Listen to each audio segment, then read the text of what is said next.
네, 2부 시작하겠습니다. 첫 번째 세션은 자산관리 기초인데요. 인생 자산의 저자로 환경닷컴의 이현장의 슬기로운 금융생활을 기고했고 하나은행에서 PB로도 활동한 도서출판 본비 이연정 대표님을 모시고 지피지기의 중요성에 대해서 같이 들어보시죠. 대표님 부탁드립니다.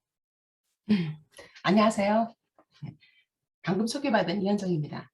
네, 저는 금융투자도 지피지기 백전불태입니다 라는 제목을 가지고 금융상품에 어떻게 투자하고 관리하면 좋을지에 대해서 말씀드리겠습니다. 잘 들리시나요? 제가 사실은 코로나로 지금 코로나입니다. 그래서 목소리가 많이 가라앉아서 좀 조심스러운데요. 예. 강연에 앞서서 제 소개를 먼저 드리겠습니다.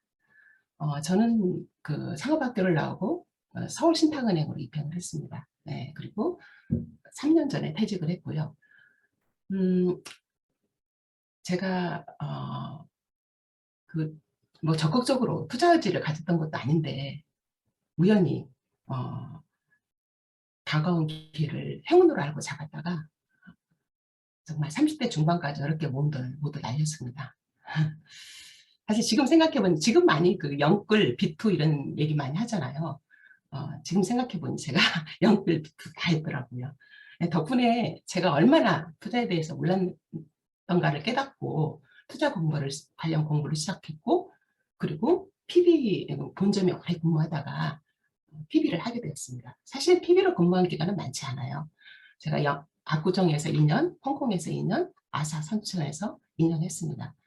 그런데 그 현장에 있고 저도 제 경험도 그렇고 정말 금융교육이 중요하다고 많이 생각을 했습니다. 그래서 제 나름대로 내가 금융교육에 대한 역사적 사명을 띠고 태어나지 않았나 이런 생각을 하면서 나름 저게 많은 관심을 가지고 이렇게 강연도 많이 하고 그 다음에 책도 쓰고 그랬습니다. 제가 이 두 책은 사실 제가 도서출판 본비는요 일일 출판사예요. 제가 자유롭게 쓰고 책을 배포하기 위해서 출판사를 세웠습니다. 지금은 현재 그리고 제가 살다 보니까 지금 알고 있는 것을 그때도 알았다면 하는 생각이 들 때가 너무 많습니다. 그래가지고 제가 배우고 경험한 것을 많은 사람들, 특히 젊은 세대에 가고 나누고 싶다는 생각이 참 많습니다. 그래서 현재는 이 두 단체에 가입해가지고요, 코칭 역량과 멘토링 역량을 키워가고 있는 중입니다. 몇 년 사이에 집값이 많이 오르고 치솟는 물가에 대한 우려가 높은데요. 한국은행에서 발표하는 통화란 절입니다. 매달 발표하고 있는데요. 20년 전 대비해서 8% 매년 8% 이상씩 증가했습니다. 거의 5배가 늘었습니다. 그런데 정기금 금리는 어떤가요? 2%도 되지 않습니다. 세금점 1% 중반? 사실 정기금은 무이연금리잖아요. 아무리 금리가 높다 하더라도 물가 상승률 따라가기 힘듭니다. 그래서 사실 제가 80년대 초반에 은행 생활을 시작을 했는데요. 은행 입행해서 얼마 안 되었는데 그 당시만 해도 거의 정기금 금리가 10% 가까이 됐거든요. 창구에서 막 큰 소리가 나는 거예요. 이게 뭔 소린가 하고 봤더니 이분이 제가 서울 신탁은행으로 입행을 했거든요. 신탁으로 20년 전에 가입을 했는데 그 당시에 쌀이 매까만이었는데 지금 이게 도대체 뭐냐고 소리를 지르시더라고요.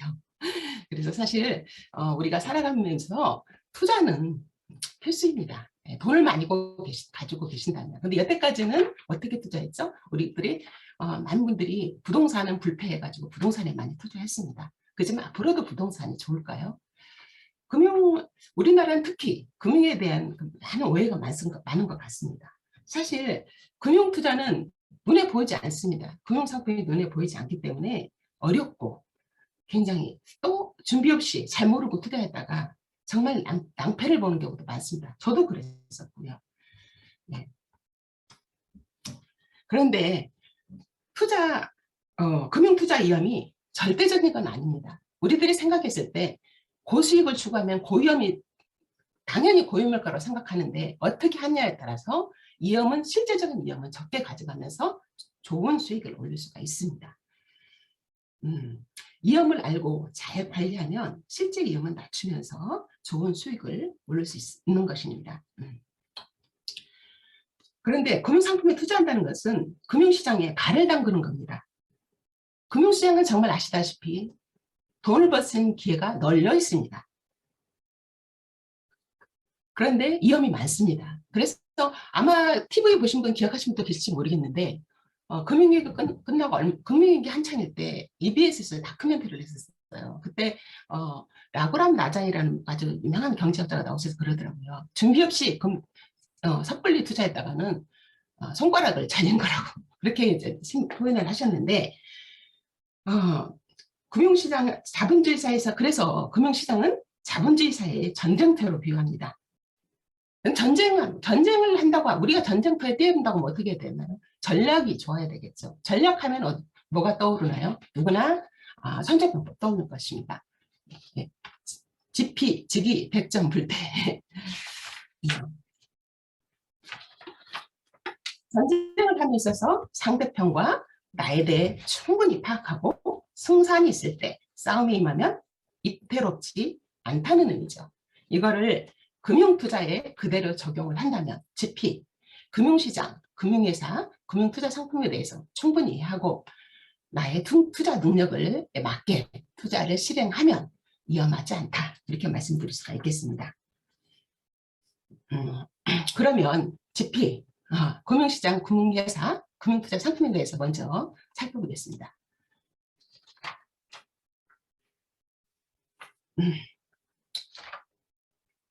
지금 이거는 제가 금융상품을 다루고 있는 금융회사 인터넷 뱅킹 화면을 그대로 따왔습니다. 각 그 금융회사별로 개별 금융상품에 다양한 이름을 붙일 수 있습니다. 브랜드를. 그러나 결국은 이겁니다. 일반 투자자로서 가입할 수 있는 거는 이게 답니다. 거의. 근데 주식은 다음번에 강좌에서 다루니까 저는 펀드부터 살펴보겠습니다.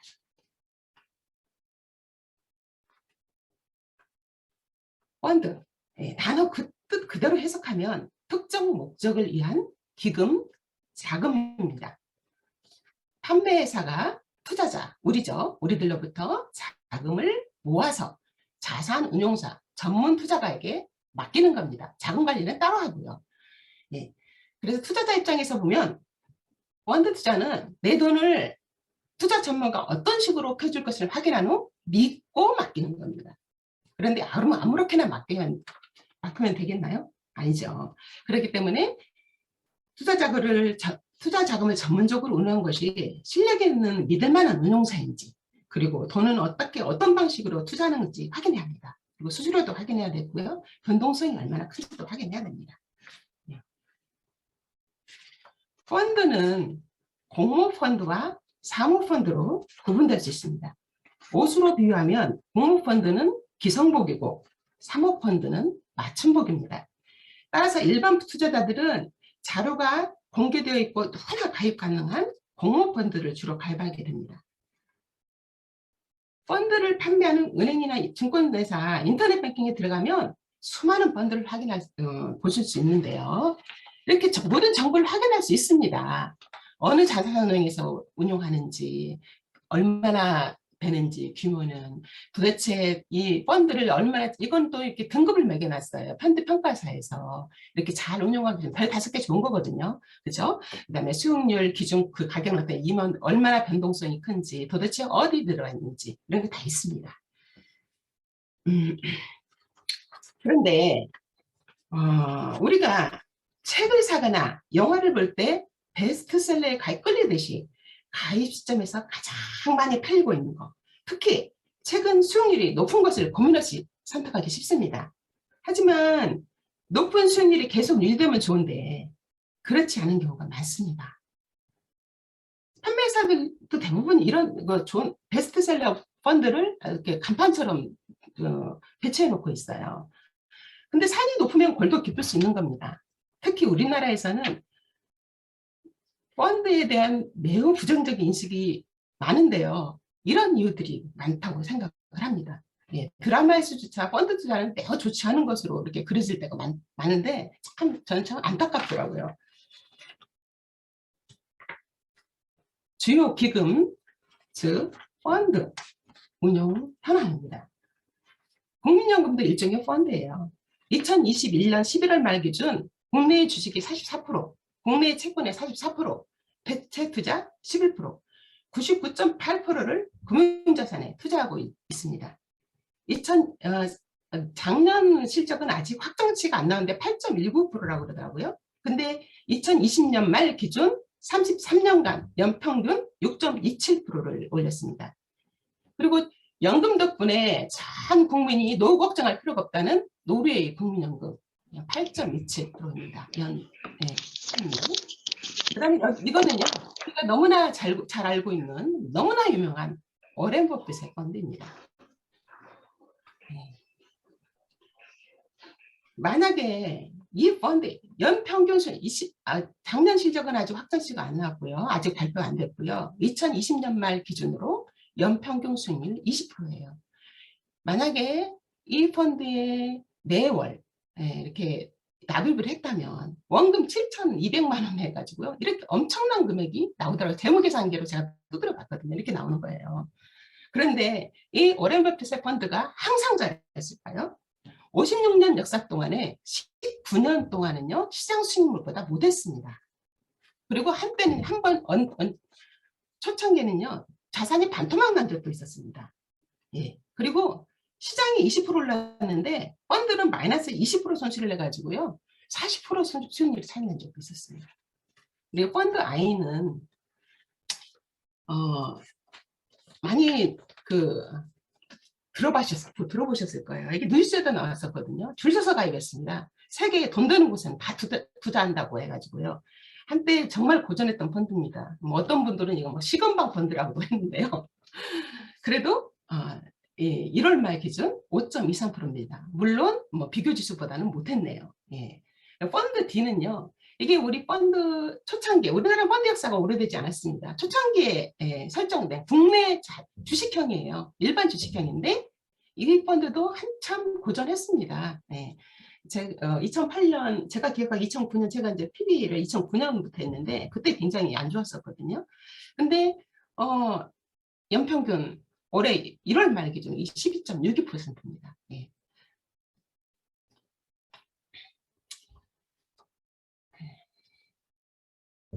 이것은 펀드 평가사인 펀드닥터에서 공개하는 국내 주식형 펀드 중 지난 5년간 누적 수익률 최상위 펀드와 최하위 펀드 현황입니다. 어제 기준일자가 어제예요. 따끈따끈합니다. 이거 특정한 섹터 펀드 아니에요. 특정한 섹터 펀드면 더 편차가 클 텐데 그냥 일반 주식형 펀드입니다. 그런데 5년간 수익률 차이가 이렇게 많이 납니다. 잘한 거와 못한 거의 차이가 100%가 넘게 나요. 그런데 참 재밌는 거는 이 DEF 펀드가요. 늘 제가 PB할 때 가장 많이 팔리고 수익률도 좋다고 해서 언론에도 굉장히 많이 나왔던 펀드입니다. 예. 제가 농촌 시골 마을에서 농사를 좀 줘봤는데요. 펀드 투자는 농사와 같다는 생각을 합니다. 철에 따라서 씨를 뿌리고요. 잘 살펴봐야 되고 차초 적응해줘야 되고 무엇보다도 중요한 게 적기에 수확하는 것입니다. 농사가 좀 잘 된다고 하면 막 우르르 같은 투경작물 재배에다가 폭삭 망하는 경우 있잖아요. 예. 보약도 잘못 바르면 독약이 될 수 있습니다. 그런데 사실 지속적으로 시장 대비 좋은 성과를 낼 수 있는 펀드를 고르는 것은 쉽지 않습니다. 그래서 시장 지수와 같은 수익률을 올리도록 운용하는 인덱스 펀드가 탄생하게 되었습니다. 주식 어떤 거 잘 될지 모르니까 고르지 말고 모든 주식을 다 담아서 운용하세요. 이거가 인덱스 펀드입니다. 그러니까 시장의 경제가 발전하면서 시장이 이로 갈 거는 믿고 하는 거죠. 그리고 인덱스 펀드를 주식시장에 상장해서 주식처럼 실시간으로 거래할 수 있도록 한 것이 ETF입니다. 이렇게 ETF 상품 외신인데요. 이 앞에 있는 코덱스 이런 거는요, 자산운용사의 브랜드예요. 예, 삼성자산운용, 뭐 미래에셋의 자산운용 브랜드고요. 뒤에는 추종하는 지수입니다. 최근 5년 동안 뭐 다양한 지수를 추종하는 ETF들이 굉장히 많이 늘었고요. 규모가 급격하게 성장했습니다. 예, 보면은 뭐 이 레버리지 이런 거는요, 300 레버리지, 시장 오르는 거에 3배로 배팅하겠다는 거거든요. 이거는 뭐 거꾸로 내려도 돈을 벌겠다는 게 다양하기 때문에 뭐 실시간 많이 이렇게 하는 것 같습니다. 예, 현재 많이 늘어가지고요. 540개가 상장되어 있더라고요. 근데 ETF하고 내용은 같은데 증권회사에서 발행하는 채권 형식으로 발행한 게 ETN입니다. 예, 내용은 같아요. 근데 증권회사에서 발행하느냐 펀드로 운영하느냐 그 차이입니다. 사실 규모는 이게 한 8분의 1 정도 되는 것 같아요. 예. 그러면 이제 펀드를 했으니까 채권에 대해서 알아보겠습니다. 우리가 돈을 빌고 할 때 차용증 쓰잖아요. 일종의 차용증이에요. 채권은 회사, 기관 등이 돈을 빌리면서 발행하는 차용증이라고 할 수 있습니다. 즉 투자자 입장에서 보면 채권 투자는 정해진 이자를 받기로 하고 회사나 기관 등의 돈을 빌려주는 것입니다.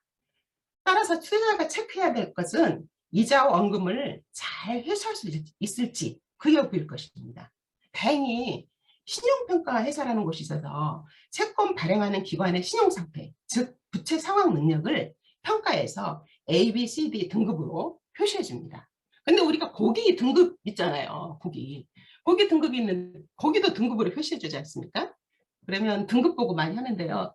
등급이 좋다고 해서 항상 뭐 100% 보장되는 건 아니잖아요. 마찬가지예요, 이것도.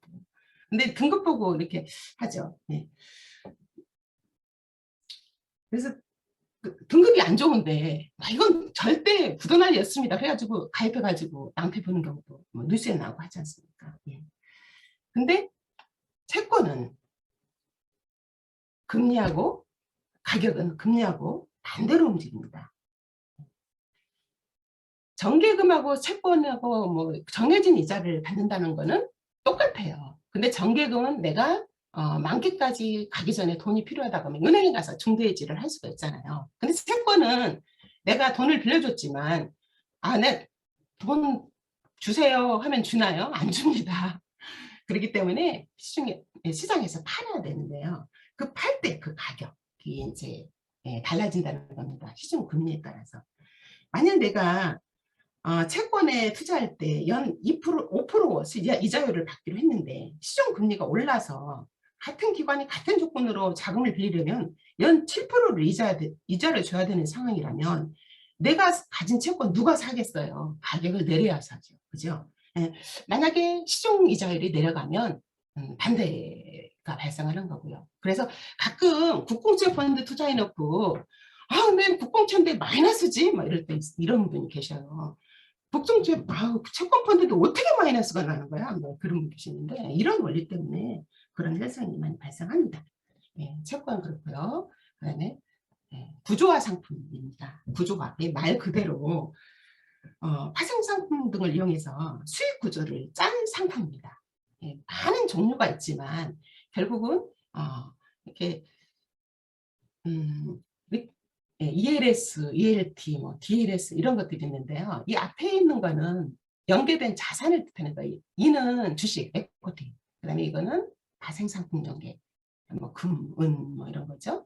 예. 그리고 L은 링크드, 연결됐다는 뜻이고요. 이 뒤에는 발행 형식이에요. 이게 다 똑같아요. 발행 형식 이거는 증권 형식인가, 이건 신탁 형식인가, 뭐 이건 펀드 형식인가 이런 것입니다. 그래서 증권 형식 같은 경우는 증권 발행 회사가 잘 돼야 되겠죠. 만약 발행 회사가 망하면 안 되겠죠. 그죠? 예, 그런 것도 체크를 해야 되는 거. 그래서 제가 참 안타까웠던 게 이런 구조 상품을 발행할 때는 같은 회사에서 발행한 거 이것도 이제 분석 사실 뭐가 어떻게 될지 모르잖아요. 르만 브라더스가 망할지 누가 알았겠어요. 그러니까 그런 것도 분산을 해줘야 되는데 분산하지 않고 한꺼번에 이거 틀림없을 거라고 그런 게 참 안타깝더라고요. 예.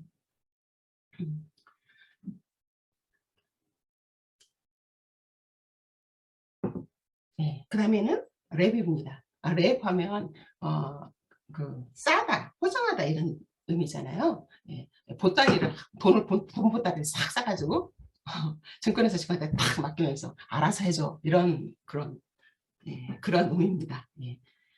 근데 요즘은 그 인공지능으로 거의 관리를 하는 것 같더라고요. 예.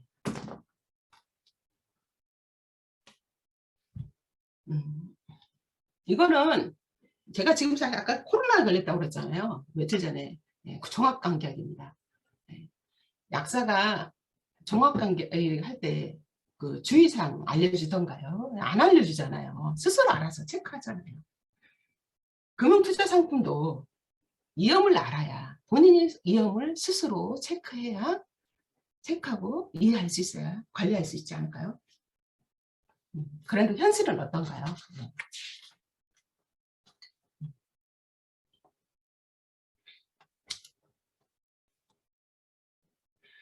금융투자 상품에 가입할 때 다 좋은 결과를 개별 상품별로 다 좋은 결과를 기대하고 가입합니다. 하지만 투자 상품은 본질적으로 손실 가능성을 품고 있습니다. 그래서 예기치 못했던 결과가 발생할 수 있습니다.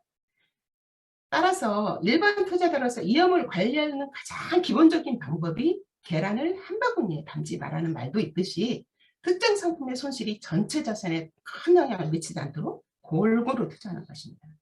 야구 선수들이 타율을 높이기 위해서 노력하듯이 때론 실패해도 투자 성공률을 높여서 자산 전체의 수익률을 높이는 게 최선입니다. 욕조에 이렇게 물체들이 떠 있습니다. 물이 줄어들면 물체 이치가 덩달아 아래로 내려오고 물이 늘어나면 물체 이치가 같이 올라가겠죠.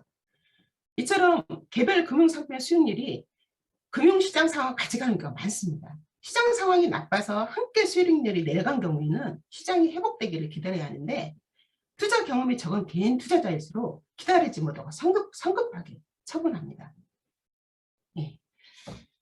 여기까지 투자 상담왕이 이제 알아봤으니까 다음은 투자 능력에 대해서 생각해 봅시다.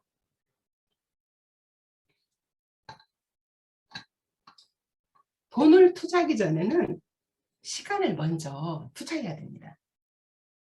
그리고 자신의 투자 능력에 맞게 늘려가야 합니다. 저도 그렇고요. 투자에 크게 실패한 사람들은 주어진 기회를 놓치지 않겠다는 생각에 성급하게 투자한 사람들이 대부분입니다. 그런데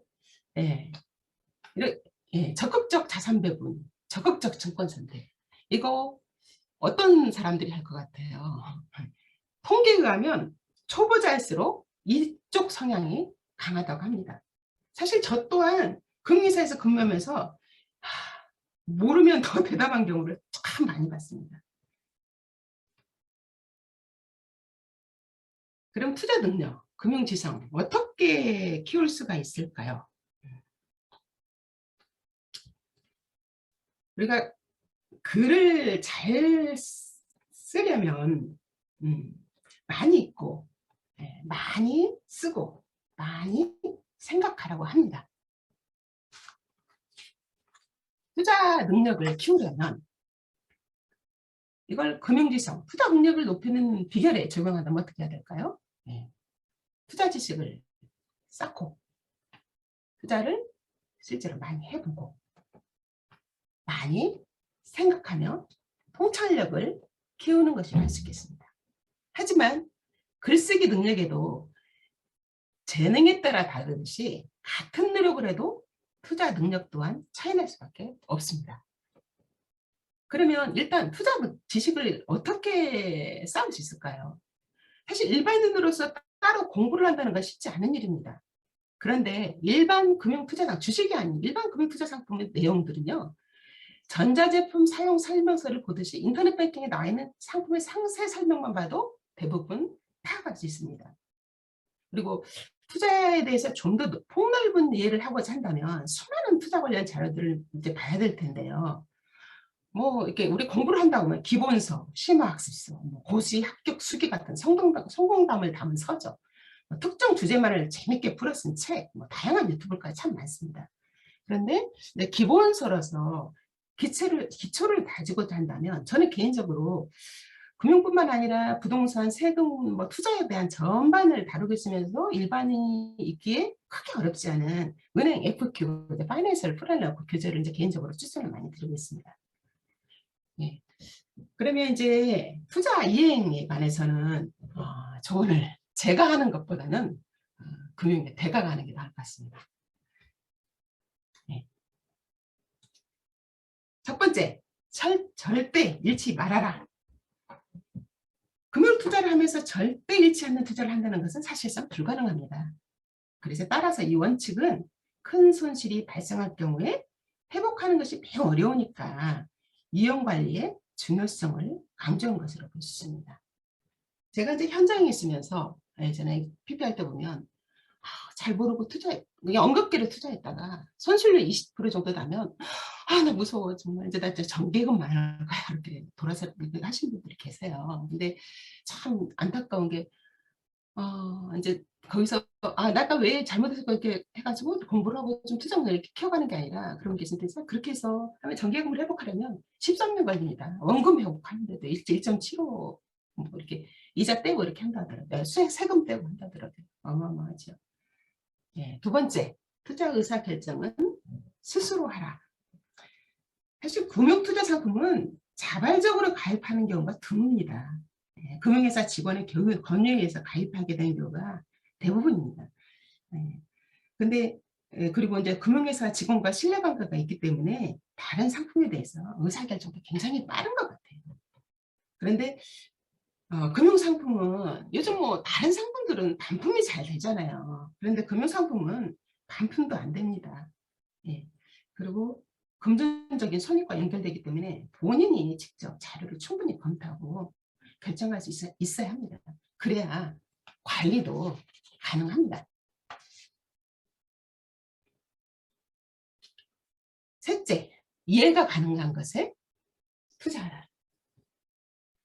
금융투자 상품에 대한 설명자료 용어가 이제 처음에는 익숙하지 않아서 굉장히 어렵게 느껴질 수가 있어요. 네, 보시면. 그런데 뭐든지 보면 내용이 다 비슷비슷합니다. 네, 아예 모를 거라고 생각해서 관심이 없어서 그렇죠. 금방 이해할 수 있습니다. 제가 참 안타까웠던 게 제가 PB할 때도요. 많이 배우신 분이에요. 박사님 뭐 이런 분들도요. 나는 몰라 알았어요. 이 팀장 알았어요. 이 팀장만 믿어 막 이러는 거예요. 믿긴 뭘 믿어요. 그러지 마시라고. 몰라. 나는 모르겠어. 머리 아파. 근데 아니거든요. 저는 사실 금융 PB할 때요.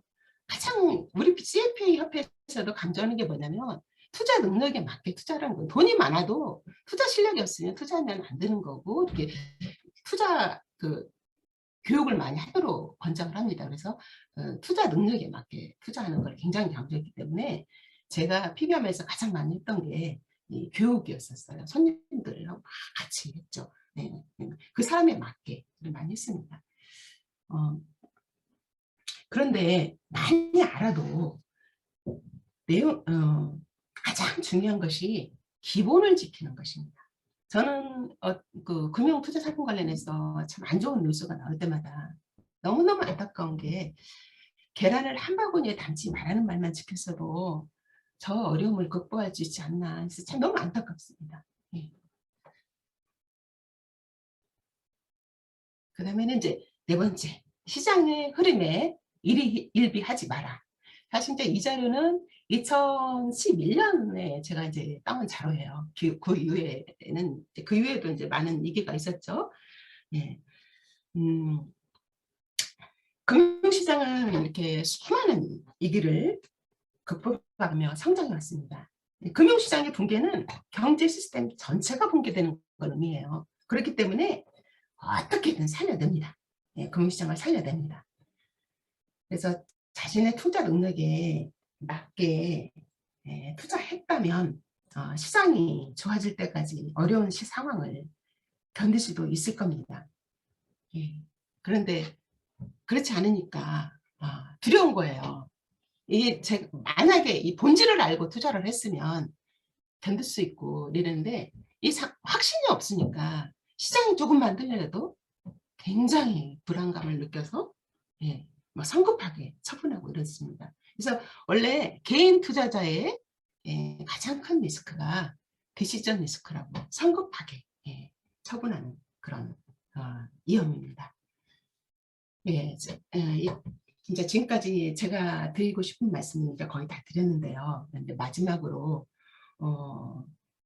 제가 이제 정리를 해드리자면, 이제 지금까지 다 말씀드린 내용을 요약해 드리자면, 준비가 안 되고 모르는 상태에서 투자하지 마시고 시간을 먼저 투자하셔서 상품 관련 자료도 꼼꼼히 살피시고 기회는 많으니까 뭐, 투자 능력에 맞게 꾸준히 투자하시면서 투자 실력을 키워가시면 금융투자 그렇게 어렵지 않다는 거, 그리고 결과도 괜찮다는 거 말씀드리고 싶습니다. 그리고 이제 마지막으로 제가 마무리를 하면서 동기부여와 성공학 분야의 아주 세계적인 저자이자 강사인 브라이언 트레이시의 부자가 되는 것을 가로막는 5가지 이유를 저 또한 아주 깊이 공감하기 때문에 소개해 드립니다. 부자가 되는 것을 가로막는 5가지 이유. 부자가 될 수 있다는 생각 자체를 해본 적이 없다. 부자가 되자고 결심하지 않았다. 소비 충동을 억제하지 못했다. 투자 관련 시간 개념을 갖추지 못했다. 실행을 계속 미루기만 했다. 이랬는데요. 우리는 반대로 나도 부자가 될 수 있다는 생각을 해봅시다. 그리고 부자가 되자고 결심하고요. 실행을 미루기만 할 게 아니라 실행을 작은 거라도 좀 실행하고요. 그 다음에 소비 충동을 억제하고 투자 관련 개념을 갖추고 그럽시다. 감사합니다. 좀 빨리 끝났네요. 이상입니다.